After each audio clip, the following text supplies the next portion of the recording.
And I do know that within the metrology field, portable metrology field, there was a lot of migration, at least it seemed to me, from civil engineering into portable 3D measurement. Was that kind of the case with yourself? You hit it right on the head. I did start in civil engineering, and as part of that, one of your first courses is surveying, land surveying. Once I took that class, I fell in love with measuring dirt. So from there, I decided to change my path and not do civil engineering, but rather surveying and photogrammetry. Learning how to program these very intense calculations that are performed in photogrammetry. And that's what was able to spurn me on to my career in 3D portable measurement. I did get my first job at Lockheed Martin.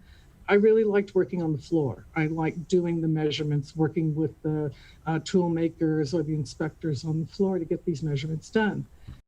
Yay, come on, women, join the ranks of all these measurements, whether you're measuring dirt or airplanes or pipes up in the oil and gas fields.